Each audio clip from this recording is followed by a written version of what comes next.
Ty. Today we're looking at section 15.6, triple integrals Cartesian. Our goal in this video is to evaluate triple integrals in Cartesian coordinates. We'll also look to extend concepts from double to triple integration. So we use a triple integral to integrate over a three-dimensional region E. In general, we have the triple integral over the region E of a function of three variables, f of x, y, z, dv. So we're integrating a four-dimensional surface over a three-dimensional volume, which defines a four-dimensional volume. Now that concept is tough for us to wrap our head around because we can't visualize it. Okay, the most we're going to be able to do here is visualize our region of integration. We can't visualize the actual volume that we're defining with this triple integral.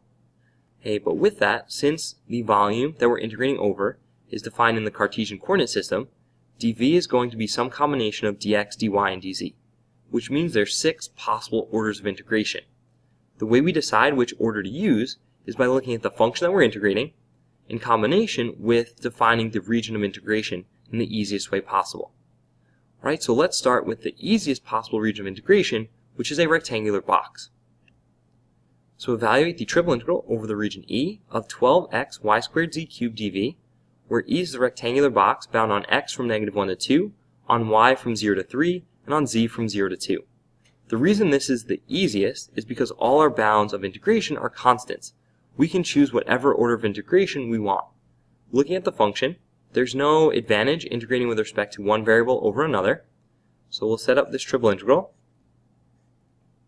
from 0 to 2, from 0 to 3, from -1 to 2 of 12x y squared z cubed dx dy dz. Okay. Since all our bounds are constant, we have to ask ourselves if Fubini's theorem extends to triple integration. So Fubini's theorem said if we had a double integral over a rectangular region, we could easily switch the order of integration. So does that work here? And the answer is yes. And the technique to extend Fubini's theorem is take two adjacent integrals in our triple integral and treat them as a double integral. If we look at the outer two integrals, that would be a double integral over a rectangular region where we can apply Fubini's theorem and switch the order of integration. And we can go through that process as many times as we need to get whatever order of integration it is we're looking for. Alright, so with that, now let's evaluate this integral. So we can separate this triple integral. So 12 times the integral from 0 to 2 of z cubed dz times the integral from 0 to 3 of y squared dy times the integral from -1 to 2 of x dx. So integrating simultaneously, we have 12 z to the 4th over 4 from 0 to 2, y cubed over 3 from 0 to 3, and x squared over 2 from -1 to 2. And in the interest of time, if we evaluate that, we would get 648. Okay? So we started with the easiest possible region to integrate over because all our bounds were constant. Now let's talk about setting up a triple integral over a more general region. So when setting up the bounds of integration, we need to define the region of integration between two surfaces. Now the reason is because we're integrating over a volume, and these two surfaces are going to define the volume that we're integrating over. Right? So that's going to be our inner bounds of integration. Inner bounds, the bounds will be the two surfaces that the volume is defined between. And then that leaves us a double integral, and we're going to project that volume onto one of the coordinate planes, either the xy, the yz, or the xz plane. And that projection is going to give us an area that we're integrating over. So we set up the bounds of the double integral the same way we did for all of the double integrals we've looked at previously. Right? So really the new thing here is setting up the inner bounds of integration. Right? So let's look at the different types of regions we can have in 3-space. So the first type of region is where our volume is defined by two z equal surfaces. So if we see here, the volume is defined, the lower portion of the volume is defined by z equals u sub 1, and the upper part is defined by z equals u sub 2. So as an inequality, z is bound from u1 to u2, And then in this case, the easiest thing to do is project that volume down onto the xy plane. So then here, we have the points x, y in that domain, and we would set up the double integral over that region on the xy plane. Okay, something we're pretty familiar with. Okay, but the important part here is first identifying that the volume is between two z equal surfaces. So if we see here the triple integral, that inner bound of integration goes from u1 to u2, and that's an integration with respect to z. And then we have a double integral, dA, to integrate over that region in the xy plane. Okay, the next type of region is where our volume is bound between two x equals surfaces. So here x, the lower part, would be bound by u1, and the upper part bound by u2. So those give us our inner bounds of integration. And then the easiest thing to do here, when our surfaces are x equal surfaces, is to project onto the yz plane. So then we're going to set up a double integral over this region on the yz plane. And then the last type of region is where the volume is bound between two y equal surfaces. So y is between u sub 1 and u sub 2. Those are the inner bounds of integration with respect to y then. And then our outer bound project onto the xz plane. So xz are part of that projection. And we're setting up the double integral over this projection. Okay, so the process here, if you figured it out through these three types of regions, is to identify the surfaces that define the volume. Okay, either x equals, y equals, or z equals surfaces. Okay, those become our inner bounds of integration. Then we're going to project the volume down. This is often referred to as the shadow method. Okay, project it down onto one of the coordinate planes and set up the double integral over that projection, okay, over that shadow. All right, so let's look at a few examples. Evaluate the triple integral of cosine of x over y, dz, dx, dy. So here they set up our triple integral. Okay, so looking at that inner bound of integration, and it's with respect to z, that means the volume that we're integrating over is bound by z equal surfaces, and then we're projecting onto the xy plane, and they chose to set it up here as dx, dy. Right, so integrating with respect to z first, we get the integral from 0 to pi over 2, the integral from 0 to y squared of z cosine of x over y, evaluated from z equals 0 to z equals y, dx, dy. And we can see where it becomes a little bit more important to write out our bounds as like z equals this, z equals that, because we have more variables involved. So plugging in those bounds of integration, 0 to pi over 2, 0 to y squared, we get y cosine of x over y, and then minus 0, dx, dy. Now integrating with respect to x, so the derivative of the inner function is 1 over y, so I need a 1 over y, so this becomes y squared. Circle that. And again, I'm able to do that because when we're integrating with respect to x, y is just a constant. So now we integrate the outer function. So the integral of cosine is sine. So we have the integral from 0 to pi over 2 of y squared sine of x over y, evaluated from x equals 0 to x equals y squared dy. So we get the integral from 0 to pi over 2 of y squared sine of y minus sine of 0 is 0 dy. Now in order to integrate this, we need integration by parts. So we have our u and our dv. So y squared and sine y. So we differentiate here, 2y, 2, and 0. Integrate here. So this would be negative cosine y, negative sine y, and cosine y. Connect them with the diagonals. Sines plus minus plus. So the integral is negative y squared cosine y plus 2y sine y plus 2 cosine y, evaluated from 0 to pi over 2. Okay, so now we just have to plug in these bounds of integration.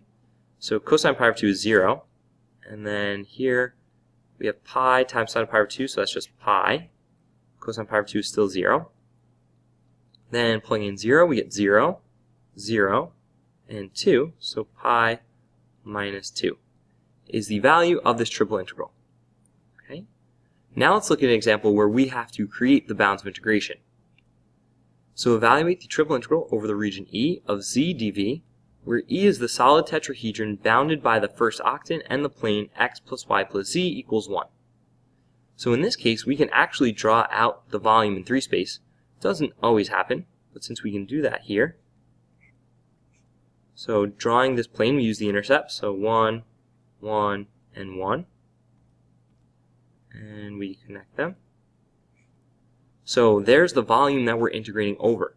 So we can really project this onto any of the 3 coordinate planes, right? There's really no advantage one over the other. So let's project it onto the xy plane. So xy, going to be important that you label these projections because you might be going onto the xz plane or the yz plane, so it's important to know. So here on the xy plane, 1, 1, 1, 1. Alright, so that means that we're defining the volume between z equal surfaces. So z is going to go from 0 to 1 minus x minus y. And then this region here, we could define as type 1 or type 2. So let's go type 1. That means that y goes from 0 to 1 minus x, and x goes from 0 to 1. So these become our bounds of integration. So we have the triple integral from 0 to 1, from 0 to 1 minus x, from 0 to 1 minus x minus y of z, dz, dy, dx. Okay, and one way we kind of check ourselves is that outer bound of integration should always be constant. Okay, and if we look, this inner one is in terms of x, because that's what we're integrating with respect to last, and the inner one is x and y, because then we're integrating after z with respect to y and x. Alright, so integrating this, we get the integral from 0 to 1, integral from 0 to 1 minus x of z squared over 2, evaluated from z equals 0 to z equals 1 minus x minus y, dy dx. So integral from 0 to 1, integral from 0 to 1 minus x of 1 minus x minus y squared over 2, and then minus 0, dy dx.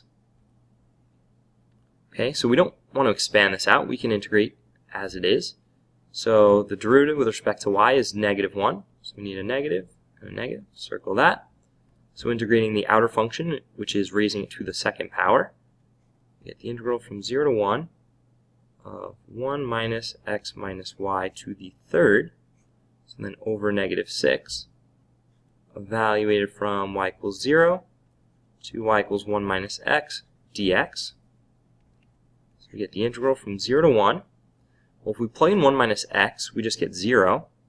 So 0 minus, if we plug in 0, it's just 1 minus x cubed over negative 6. So this becomes 1 minus x cubed over positive 6 dx. So derivative of the inside with respect to x is negative 1 again. So negative, negative. Integrating the outer function, which is raising it to the third power, we get 1 minus x to the fourth over negative 24, evaluated from 0 to 1. Plugging in 1, we get 0, minus negative 1/24 gives us positive 1/24 as the value of this triple integral. Okay, one more example.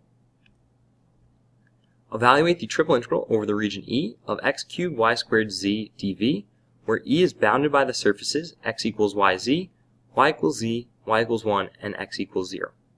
Okay, so looking at the surfaces that define the volume that we're integrating with respect to, it's going to be easiest to define them between the volume between x equal surfaces.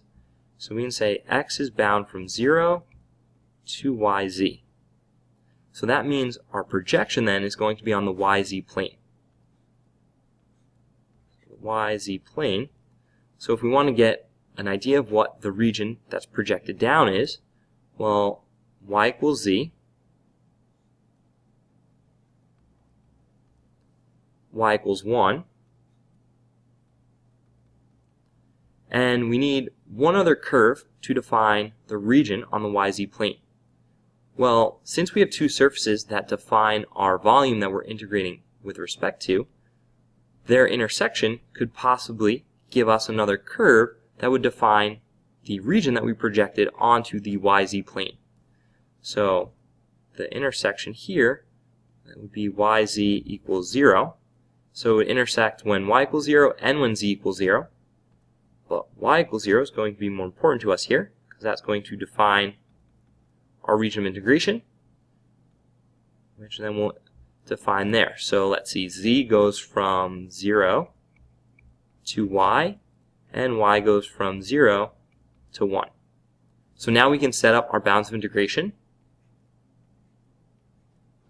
So we have 0 to 1, 0 to Y, and 0 to YZ of x cubed y squared z dx dz dy. Okay, really important we make sure to get this order of integration correct and match our bounds of integration. Right now, I'll leave this one for you to do out on your own as practice with integrating, but if you do, you're going to get 1 over 312 as the value of this triple integral. Okay, so we essentially extended a lot of ideas from double integration to triple integration, mainly with that idea of if we can define the volume between two surfaces, then we're going to project it onto a coordinate plane, and it's just going to give us a setup of a double integral, okay, which we know how to do.